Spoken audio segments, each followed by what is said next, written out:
Hola, soy Rocío Lacasa, psicóloga y directora de todosobrelaansiedad.com, y hoy traemos un tema que me lleváis pidiendo mucho tiempo y es el miedo a la muerte. Entonces, cuando estaba pensando cómo enfocar este tema, me acordé de Begoña de Ceballos. Hola, Begoña. Hola, encantada. ¿Estás? Muchas gracias por estar aquí con nosotros. Un placer. Porque Begoña ha escrito un libro maravilloso, del que vamos a hablar hoy, que es Tras la mariposa azul. Aprender de la muerte te llena de vida.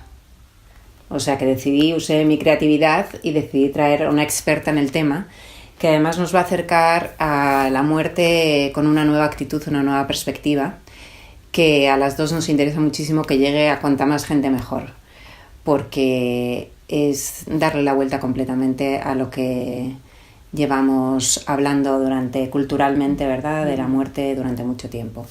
Bueno, Begoña es psicóloga y es trabajadora social. Lleva 15 años trabajando en la Asociación Española contra el Cáncer.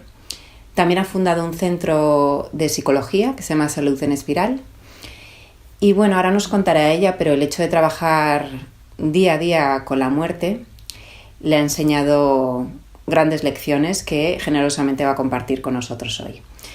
Bueno, Begoña, pues nada, enhorabuena por tu libro porque es maravilloso. Y nada, te quería preguntar, ¿por qué decidiste escribir este libro?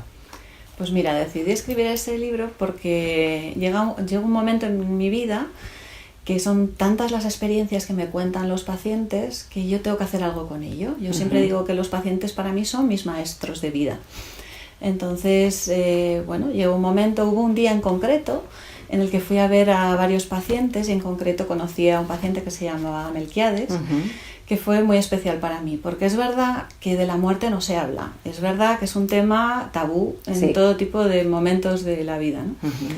Y sin embargo esta persona, este Melquiades, lo que vivía, tal y como vivía él la muerte, era de una manera tan especial y tan diferente y tan franca, y se podía hablar con él de una manera tan sencilla que era espectacular, ¿no? Entonces yo llegué un día que me armé de valor y dije, Melquiades, quiero agradecerte todo lo que me estás enseñando. Yo vengo a verte, pero tú me estás enseñando un montón de cosas, ¿no? Y entonces él me dijo que la clave para él era la aceptación, aceptar los miedos, y a partir de ese momento, cuando él aceptó su miedo a la muerte, es cuando todo empezó a cambiar, ¿no? Entonces dijo, la vida es muy sencilla, levántate por la mañana, da gracias por lo que vives y sé buena persona, ya está. Fíjate. La vida es sencilla, nosotros nos la complicamos, ¿no? Entonces, para mí aquellas palabras me retumbaron dentro, ¿no? Y yo dije, tengo que hacer algo con esto y contárselo al mundo.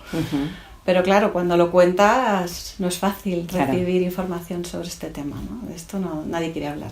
Claro, incluso tú misma te sorprendió que ya estabas metida en ese día a día de trabajar con la muerte, con pacientes paliativos, con enfermos de cáncer.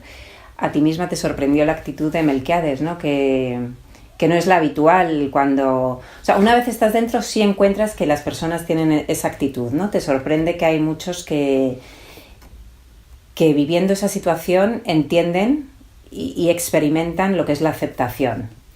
No hay tantos, por eso para mí Melquiades fue una inspiración y justo aquel día en el que yo decidí escribir, además había conocido a otro paciente que se llamaba Agustín y que él, yo intenté con mucho cuidado saber si él sabía que se iba a morir y al final me miró directamente y me dijo, ¿qué me estás preguntando? Que si sé que me voy a morir, yo me voy a morir y tú también. O sea, la suerte que yo tengo es que a mí me han avisado. Qué bueno. Entonces, claro, cuando en el mismo día yo me encontré dos pacientes que enfrentaban esta situación de una manera tan tranquila, con tanta honestidad, con miedo evidentemente, pero con también otras actitudes nuevas, ¿no?, que yo descubrí en ellos, fue cuando dije, se puede morir de otra manera. Esto lo tengo que contar. Efectivamente.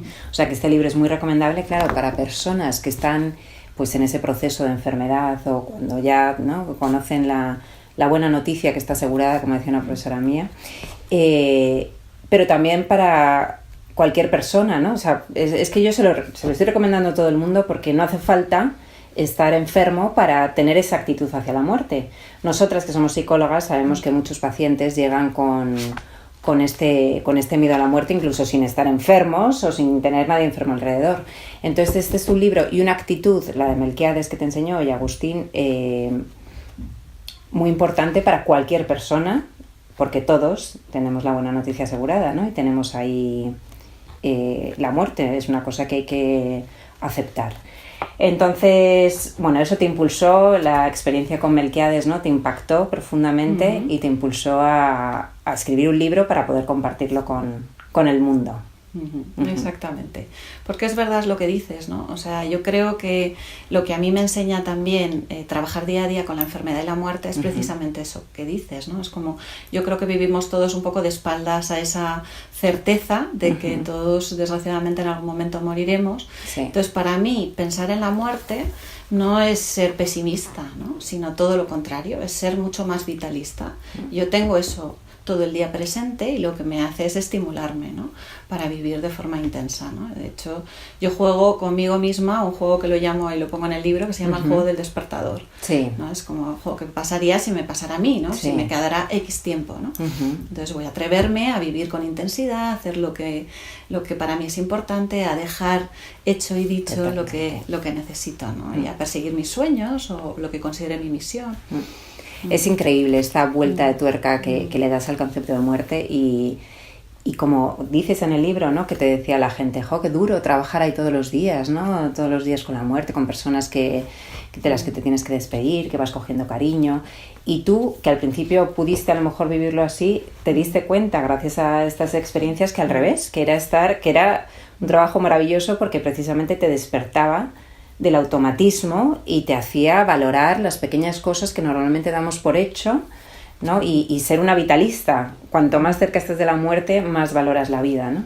Claro, exactamente. Y luego tú que eres especialista, ¿no? En el tema de ansiedad y en los miedos, en mi propio proceso personal yo lo que tuve es que reconocer mi propio miedo a la muerte. Porque, claro, trabajar todo el día con esto, es verdad que pues a mí a veces me convertía en como un poquito más fría, ¿no? Intentaba pues estar a la altura de las circunstancias, pero hasta que yo misma no acepté que estaba teniendo miedo a la muerte, pues no fue cuando empecé a transitar ese miedo, ¿no? Y yo creo que además el maestro no llega hasta que el discípulo no está preparado, ¿no? Sí. Y en mi caso, cuando empecé a aceptar eso es cuando empecé a escuchar ese tipo de experiencias tan espectaculares, ¿no? De gente que había había aprendido a vivir de otra manera, ¿no? Claro. Su propia vida, con más intensidad, con más ilusión, priorizando las cosas importantes, ¿no? Que es lo que te dicen. Eso me dice mucho, que me impactó, ¿no? Una mujer que me dijo también, no esperes a enfermar para darte cuenta de lo que de verdad importa. O sea, es que, mira, quiero leer porque, mira, este es un libro que Begoña al principio en la introducción recomienda o te da permiso, ¿no? Para poder subrayarlo, para hacer apuntes y tal. Tenemos la creencia, ¿no? O normalmente como la costumbre de no subrayar los libros o de tratarlos con cuidado, pero yo la verdad es que he cogido directamente con boli rojo con subrayador y he empezado a subrayar. Esa era la idea, sí. Sí, y a escribir cosas, escribir frases, porque es alucinante. De verdad que le dije cuando lo leí, ¿sabes cuando un libro es el 80% es citable y es para coger frases, apuntarlas y ponértelas en la nevera o en el móvil? Pues este es un libro de esos, ¿no? Y entonces me gustaría leer eso que me has comentado. Mira, por ejemplo, el testimonio... ¿Te parece bien que lea? Sí, lo que quieras. El testimonio de Alicia, por ejemplo, que dice algo parecido a lo que me comentas ahora. Dice: desde que me diagnosticaron la enfermedad ya no soy la misma. Ahora tengo ganas de gritar al mundo: despierta y disfruta. Ahora soy muy consciente de lo que significa estar viva. Para mí, ahora, la muerte es mi amiga, no mi enemiga. Y dice Begoña: así explicaba en un grupo Alicia lo que había aprendido gracias al cáncer. Nos dejó a todos impresionados cuando nos empezó a contar el primer día que salió a la calle después de haber acabado su última quimioterapia. Y sigue: era un día de primavera y había llovido por la mañana. Cuando salí a comprar el pan, sentí que estaba estrenando el mundo. Todo brillaba como si fuera nuevo. Respiré hondo y olía a tierra mojada. Empezaban a salir las primeras flores y el verde de los árboles era tan intenso que disfrutar de todo aquello me dejó paralizada. Miré a mi alrededor y nadie parecía darse cuenta de tanta belleza. Empecé a observarles y noté que realmente no la veían. Iban a toda prisa de un lado para otro y me dieron ganas de gritarles: estáis ciegos, despertad, os estáis perdiendo la vida. Y esto, digo, es impactante, ¿no? Y como decía, no sé si fue Alicia la que te lo dijo, pero que seguro que te lo han dicho más personas, que no hace falta pasar un proceso tan duro como una enfermedad para este despertar. Tú lo has conseguido empapándote de las experiencias de otros, ¿no? Y dándote cuenta de lo que significa que la muerte es algo inevitable que nos va a llegar a todos. Hablas en tu libro, dedicas un capítulo a un concepto que es la ceguera de la inmortalidad, y es súper interesante. ¿Nos podrías hablar de ello? Sí, yo lo que he observado es que en general todos vivimos, ¿no?, cerrando los ojos a una realidad, una certeza, como decías tú antes, que es que nos vamos a morir. Desgraciadamente es así, ¿no? Entonces, ¿qué es lo que hace cuando tú no tienes eso en cuenta? Lo que haces es como que yo lo llamo mañanizar tu vida. Y es que todo lo dejas para mañana, ¿no? Sí. Te encuentras mucha gente que te dice, pues cuando me jubile, entonces haré ese viaje que tanto me ilusiona y me iré a Tailandia. Cuando mis hijos sean mayores será cuando realmente tenga tiempo para mí, ¿no? Tanta gente que deja para después cosas que le ilusionan, le hacen feliz, ¿no? Cuando realmente, si tú te das cuenta de que el tiempo no es tan inmenso, tan infinito, sino que tiene un tiempo de caducidad, puedes realmente coger la fuerza y puede ser la motivación que estabas buscando para ponerte ya a hacer lo que te hace ilusión, lo que Totalmente. Te emociona, ¿no? Sí, despertar. Y otra de las cosas que comentas de la ceguera de la inmortalidad, otro de los efectos, es mañanizar, que me encanta el concepto, que todos caemos en él, y también lo de dar por supuesto, ¿no? Las cosas... Dar por supuesto que la gente va a estar ahí, que todo va a suceder tal cual está, ¿no? Entonces no dedicas tiempo a estar con la gente que quieres o a llamar a aquella persona que para ti es importante. Sí. ¿No? Y entonces trucos de la mente. Claro, por eso creo que es tan importante, ¿no? Porque, bueno, das por supuesto, mañanizas y no te percatas de los pequeños detalles de la vida, que es el otro de los efectos de la ceguera de la inmortalidad. Sí, impresionante. Y es que tenemos que, por eso, recordarlo cada día. Tú has tenido la fortuna de poder vivirlo con personas, con historias concretas, personales, ¿no?, que te llegan, te impactan emocionalmente. Pero bueno, hay que recordarlo, pues leyendo, por ejemplo, este libro y dándonos cuenta de ese tipo de cosas que damos por supuesto y que es un impedimento para conseguir la felicidad tan anhelada por todos, pero que está ahí en esas pequeñas cosas. Despertar, ¿no? Despertar del automatismo y... Otra cita que comparte, que es una cita de Einstein que me encanta, dices: hay dos maneras de mirar la vida. Una como si nada fuera un milagro, otra como si todo lo fuera. Exactamente, yo creo que es un enfoque, a mí me inspira mucho esa frase, y me parece que es una manera que cuando tienes presente la muerte te sirve para tener mucho más energía para disfrutar tu vida, ¿no? Y convertir en milagro cualquier cosa que vives, ¿no? Efectivamente. Luego, tu libro tiene de innovador, y también tu enfoque en general, yo creo, al hacer terapia, en tu trabajo, es relacionarlo con la creatividad. ¿Nos puedes hablar de ello? ¿Cómo relacionas la creatividad y cómo usarla en el día a día? Pues claro que sí, es para mí todo un descubrimiento, porque no te puedes imaginar la cantidad de gente que nos llama diciéndonos: a raíz del cáncer he escrito un libro, a raíz del cáncer he escrito esta canción, he dejado esta relación que me estaba haciendo daño, o he tomado la decisión de viajar a este lugar que para mí es, pues, la ilusión de mi vida, ¿no? Sí.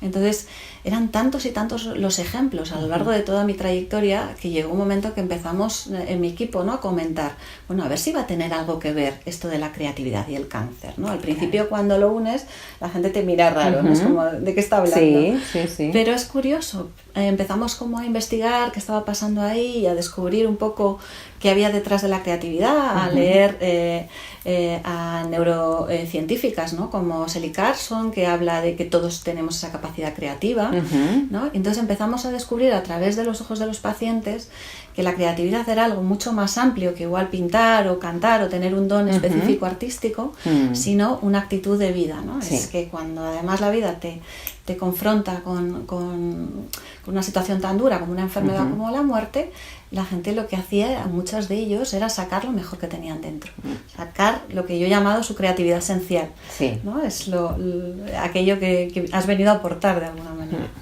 Impresionante. Sí, que llevabas dentro y que se ha despertado en ti y has sacado todo tu potencial, ¿no? Al enfrentarte... Qué bueno. ¿Y cómo puede, por ejemplo, una persona, cómo lo podemos trasladar? Imagínate las personas que nos están viendo que están en un proceso de ansiedad, porque no solo la enfermedad es una oportunidad creativa, como tú dices, sino también cualquier tipo de crisis, ¿no? Entonces, si tomamos un proceso de ansiedad, las personas que están con ataques de pánico, con un trastorno de ansiedad generalizada, pasando un periodo de sufrimiento, también pueden aprovecharlo, ¿no? Como una oportunidad creativa. Exactamente. Para mí, los momentos que uno pasa difíciles en la vida son como despertadores, son mensajeros de algo que hay detrás, ¿no? Cuando uno está sufriendo, como cuando está con periodos de ansiedad, para mí es como avisos del cuerpo, ¿no? El cuerpo te está diciendo que algo no está yendo como tú necesitas que vaya. Sí. Entonces, pararse a reflexionar, a sentirse, utilizando estrategias, ¿no? Para parar a escucharse, ¿no? Y a ver qué hay detrás de esa ansiedad o de ese malestar fuerte o de ese sufrimiento, pues es una oportunidad preciosa, ¿no? Para ver qué le da sentido a tu vida, qué es lo que... Eso es básico, que le da sentido a tu vida, que también lo comento yo mucho en la consulta de personas que se dan cuenta que parte de su ansiedad es porque su vida no tiene sentido, ¿no? Entonces, más que una ansiedad, es como una angustia existencial, vital, les falta una motivación, una ilusión, y entonces ahí, y muchas veces me dicen, Rocío, ¿qué hago? Y yo les animo, claro, no se lo digo desde la creatividad, que me encanta el concepto y si me lo permites voy a empezar a incorporarlo, pero que sean creativos, ¿no? Y que efectivamente que exploren, que conecten con otras partes que no están acostumbrados a sintonizar y que lo hagan. ¿Qué puedes aconsejar, por ejemplo, a una persona que experimente, ¿no? Que se lance a pintar, a escribir, que empiece a escucharse, ¿no? Sobre todo. Claro, un poco qué le emociona en la vida. Para mí la clave es dar con qué te emociona en la vida, ¿no? Ese es para mí el hilo conductor y desde donde puedes sacar muchas pistas, ¿no? Entonces, realmente todos a lo largo de nuestra vida en algún momento nos hemos planteado lo que dices que se plantea la gente que acompañas, ¿no? Pues qué sentido tiene mi vida, hacia dónde voy, qué quiero dejar antes de irme. Entonces, eso que parece algo filosófico y lejano, cuando te lo planteas de verdad y dices, bueno, y si me voy a morir dentro de 6 meses, ¿qué querría hacer antes de irme? ¿Vale? Pero no como un estímulo, decir, pues entonces, para mí me sirvió, por ejemplo, para escribir el libro. Claro. Yo dije, bueno, pues si me fuera a morir, tendría que escribir todo lo que me han contado, porque es una suerte que me hayan enseñado todo esto. Entonces cogí el impulso y me puse a escribir. Bueno, evidentemente dices, bueno, no sé si saldrá, si no, tienes tus dudas, pero el impulso es tan fuerte que encuentras el camino. Efectivamente. Entonces yo les animaría a eso, ¿no? Como que intentaran ver qué es lo que les emociona. A veces yo siempre digo que hay que estar buscando inspiración. Entonces, si buscas qué te inspira, puedes empezar por una canción. Yo he escrito este libro todo el rato con música, porque para mí tiene banda sonora, mi vida tiene banda sonora y el libro no podía ser menos. Entonces, las canciones que me estimulan, que me inspiran, las utilizo para seguir creando, ¿no? Entonces, es una rueda, ¿no? Si una canción, una frase, algo te inspira, sigue la pista, claro, ¿no? Y desde ahí vas encontrando un poco qué es lo que te hace sentir vivo, qué es lo que... Qué maravilla, justo. O sea, el hecho de preguntarte, y como tú dices, no desde el drama sino desde al final, para estar más vivo que nunca, preguntarte si me quedarán 6 meses de vida realmente, quitándonos todos los fantasmas de... Porque, a ver, si hay personas que nos están viendo con ese miedo a la muerte, desde la hipocondría, desde la obsesión, desde el miedo a perder a los familiares, es un poco darle la vuelta, ¿no? Y reinterpretarlo y tocar suelo y decir, vamos a ver, todos esos miedos, vamos a realmente darnos cuenta de que no lo podemos negar, porque lo que les pasa a esas personas muchas veces es que quieren negar que es una realidad lo de la muerte, y entonces desde ahí precisamente darnos cuenta que al mirarla de frente es cuando más vivos nos podemos sentir y más podemos conectar con nuestra misión, con lo que nos emociona, como dices. Es maravilloso y me encanta lo de la lista. Ha creado Begoña una lista de Spotify para escuchar el libro, acompañarlo, es genial, ¿no? Acompañándolo con lo auditivo, con lo sensorial. Y entonces respecto a esto, tú, claro, por ejemplo, te animaste a escribir el libro que a lo mejor de otra manera no lo habrías hecho o lo habías mañanizado, ¿no? Exactamente. Y dijiste, claro, y ahora fíjate, es tu creación y desde la creatividad. Y cuéntame por qué lo llamas la mariposa azul. ¿Qué simboliza para ti la mariposa? Pues mira, siguiendo inspiración, ¿no? Siguiendo mi inspiración, para mí las mariposas siempre han estado en mi vida como algo que me han llamado muchísimo la atención. Entonces, en concreto, la morfo azul, que es la que está en la portada, es una mariposa que para mí tiene algo especial, ¿no?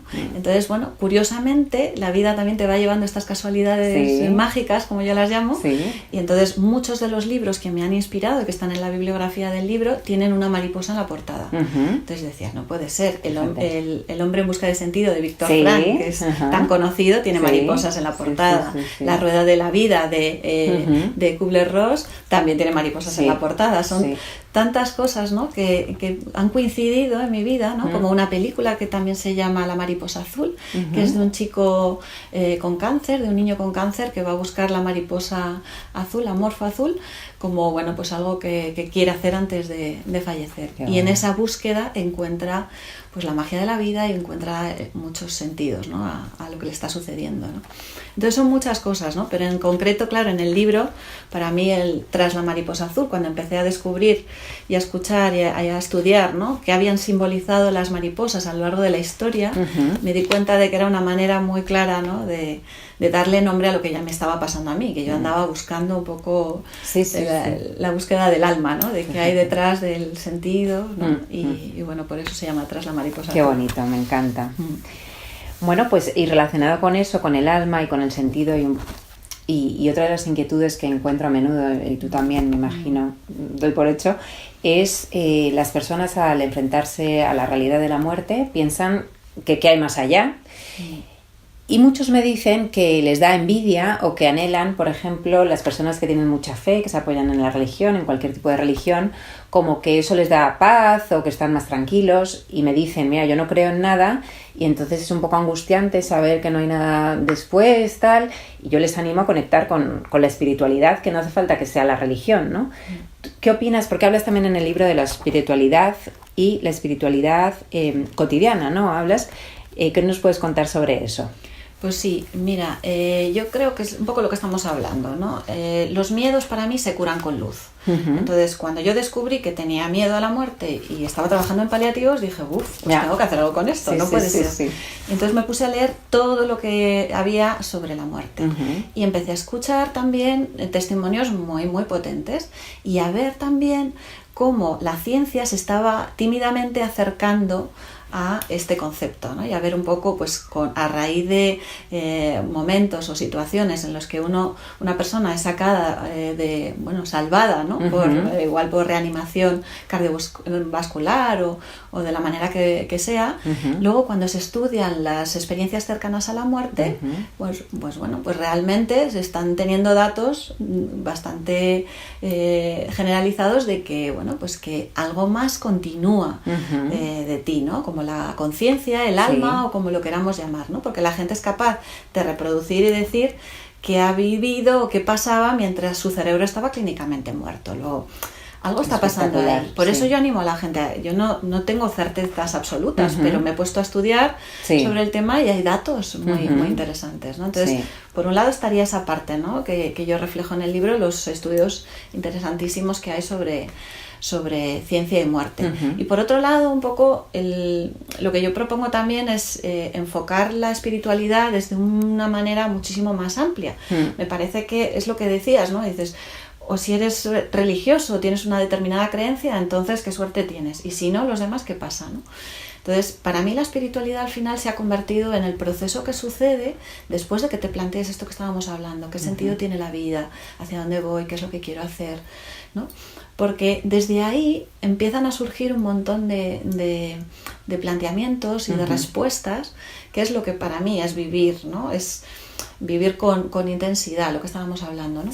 ¿Por qué? Porque lo que yo he llamado espiritualidad cotidiana es poner el alma en todo lo que haces, es poner el amor en todo lo que haces, Sí. ¿no? Y entonces es una manera de traer esa espiritualidad a veces tan ajena o tan lejana en darle un sentido, ¿no?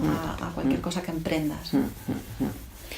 Desde el amor, otra cosa que hablas, ¿no? Que todo el amor, como si vives desde ahí, cómo nutre todo y cómo da luz a todo lo que vives, ¿no? Y cómo funde el miedo. Claro, a mí me parece uno de los antídotos más potentes, ¿no? Para el Nosotras en psicología, pues una de las herramientas, ¿no?, más importantes que intentamos darle a la persona es que aprenda a quererse, ¿no? Sí. Porque desde ahí es verdad que puedes emprender muchas más cosas, ¿no?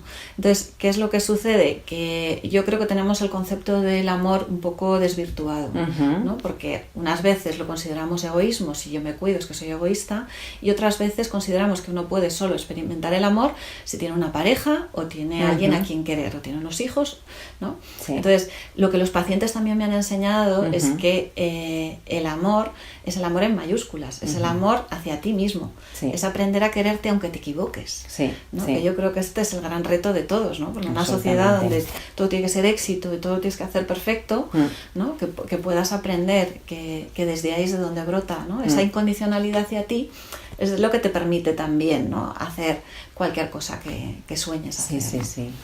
El amor incondicional hacia uno y hacia el resto, y también, o sea, ampliándolo hacia la naturaleza, la propia vida, la muerte. Y hay en tu blog también, en Salud en Espiral, creo que es, y luego pondré los enlaces, dices algo así como los errores son aciertos, una frase así buenísima. Sí, los errores no existen. No existen, no, son También. aciertos simplemente. Sí. Vale, y claro, pues teñir todo de amor cambia la película. Otra cosa que te quería preguntar, mira, aunque quería compartir Melquiades, que ya el nombre es como especial, sí, sí, ¿no? sí. Y me imagino que simboliza muchas cosas para ti, pero es que el nombre ya es genial. Mira, esto que comentabas, que también lo he subrayado, me gustaría, si te parece, leerlo literalmente lo que te dijo. Y para hablar de la aceptación, que es una de las claves básicas que necesitamos integrar, aceptar cómo es la vida, sus leyes y cómo funciona, que es un poco al final muchos miedos y angustias vienen simplemente de la no aceptación de cómo es la vida y cómo son las cosas. Entonces decía Melquiades: antes de que me dijeran que me moría, mi vida era muy complicada y después todo fue muy sencillo. La clave está en la aceptación de la muerte y los fallos, los defectos. La vida es muy sencilla, como nos decía esto al principio. Levántate por la mañana, da gracias por lo que vives, disfruta y sé buena persona. Ya está. La vida es muy sencilla, nosotros nos la complicamos. Y esto, que lo has dicho al principio, lo remata con esta reflexión. Dice: que yo acepte mi muerte no significa que yo me quiera morir, sino que he dejado de estar enfadado y ahora disfruto más la vida. Aceptar los fallos no es negarlos. Yo sé que me he equivocado mucho, pero si me olvidara de ellos, me olvidaría también de qué he aprendido gracias a ellos. Y tú cuentas en el libro, dice, cuanto más queremos ocultar un defecto, más presente se hace. Por ejemplo, si intentamos que no se note que somos agresivos, corremos el riesgo de tener una explosión de violencia cuando bajamos las defensas, que le pasa a muchas personas con ansiedad o con obsesiones y demás. Y esto igual, cuanto más queremos negar la muerte, más presente se hace y más nos metemos en el miedo a ella, ¿no? Entonces, esta es la preciosa actitud que nos enseña Melquiades y que tú nos transmites, de cómo hay que cambiar el foco completamente, al revés, mirarla de frente, ¿no? Y desde esta nueva actitud. Sí, Qué bien. Exactamente. Pues recientemente he conocido también a un paciente que se llamaba Ángel, que me contó que antes de haber sido diagnosticado de cáncer, él, en un momento de encrucijada de vida, pensó que la única opción era suicidarse, ¿no? Y tuvo un intento de suicidio, ¿no? Y como él decía, un árbol le salvó, porque se tiró por un barranco y un árbol le salvó. Pero al poco tiempo le diagnosticaron una enfermedad bastante grave, un cáncer de hígado. Y pues he tenido la suerte de acompañarle durante todo el proceso de la enfermedad y me decía: ahora entiendo ¿por qué me ha pasado esto? Porque la verdad que me enfadé muchísimo cuando primero me salvó aquel árbol y luego de repente me diagnostican una enfermedad tan grave y digo, bueno, ¿qué está pasando aquí, no? Me dice, pero ahora me doy cuenta de que hay muchas maneras de morir y yo me hubiera muerto de una manera totalmente distinta ahora que acepto lo que me pasa, que he aprendido a perdonar, he aprendido tantas y tantas cosas a lo largo de todo este proceso, ¿no? Absolutamente. Entonces a mí me impactó y realmente a Ángel lo tengo muy muy presente todos los días porque él me enseñó que es posible, ¿no? Vivir de otra manera y además es posible morir con amor, que para mí es una de las lecciones y de las cosas, ¿no? Que él me ha ayudado mucho, me inspiró un montonazo y realmente, bueno, pues lo que siempre trato a partir de ahora, ¿no? Es poner mi granito de arena para ayudar a la gente a perder el miedo a la muerte.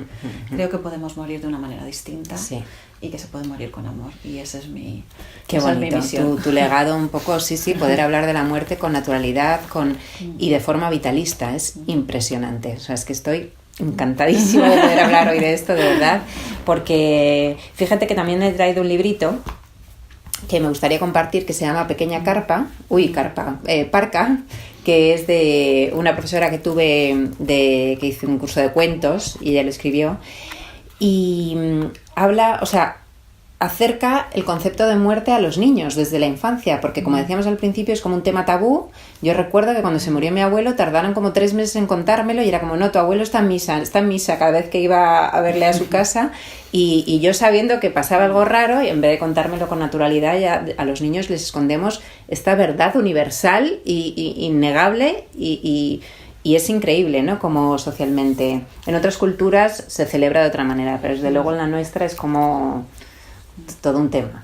Y entonces, bueno, es parte de tu misión, ¿no? Hablar de la muerte y acercar de la muerte. Tú, por ejemplo, las dos tenemos hijos, ¿no? Y tus hijos te preguntan sobre ello, bueno, hablas con ellos del tema, saben a qué te dedicas. Sí, perfectamente. Mi hijo Jorge está leyendo ahora el libro. Sí, claro. Me hizo mucha ilusión. Qué bueno. Sí, yo creo que para mí hablábamos antes de la inspiración, ¿no? A mí me inspiran muchísimo las personas que están enfermas y la muerte y me inspiran muchísimo también por otro lado los niños, ¿no? Y me parece un tema muy importante que lo incorpores, ¿no?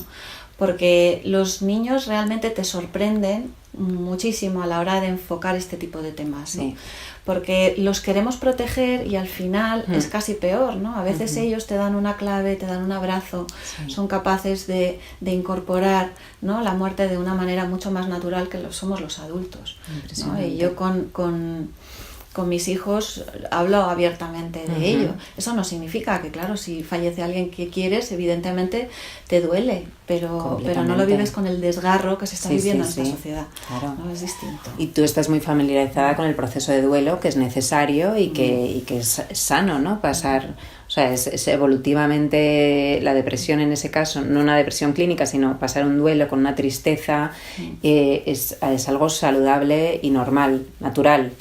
Pero claro, pero no, o sea, desde el miedo, desde el pánico, desde un dolor insoportable, sino desde un dolor y desde la aceptación, sobre todo, ¿no? Claro, es lo que dices, porque realmente si nunca te has planteado el tema cuando llega al final de tu vida o de alguien que quieres, son tantos los temas que se agolpan de los que no has hablado en absoluto. Exacto. Que la angustia te ahoga y no te deja hablar. Entonces, cuando vamos a domicilio a veces a acompañar a alguien que está en esta fase de su vida, muchas veces lo que vemos es ojalá hubieran hablado antes, ojalá este tema se hubiera podido compartir de alguna manera, ¿no?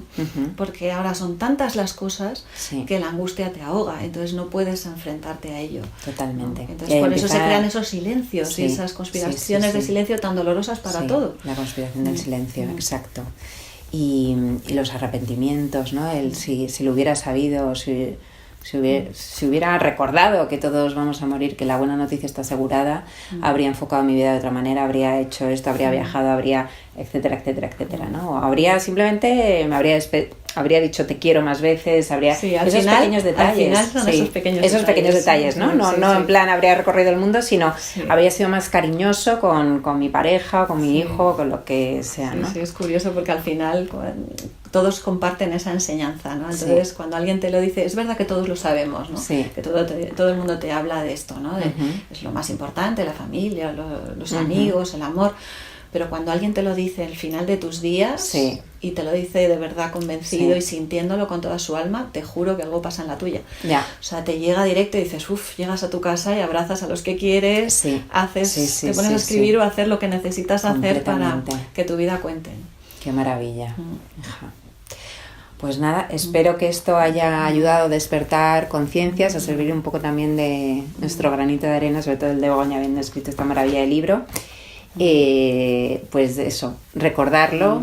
Habrá días y semanas que se nos olvide, pero de repente que pequeños detalles nos hagan volver a darnos cuenta de todo eso, ¿no? De que, como dice Begoña, aprender de la muerte te llena de vida y que somos unas vitalistas al estar hablando de esto. Lo puedes encontrar en Amazon, ¿no? El libro. Sí, y bueno, de todas formas dejaré luego los enlaces.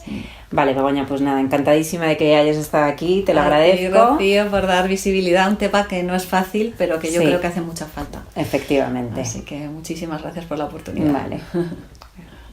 Pues nada, si te ha gustado este vídeo, suscríbete al canal y luego lo subiré al podcast también. Y si quieres conocer consejos diarios para vivir una vida más libre, sin miedos irracionales y aprendiendo a aceptar las leyes y las reglas de la vida, te animo a que te suscribas a mi newsletter en rociolacasa.com. Gracias.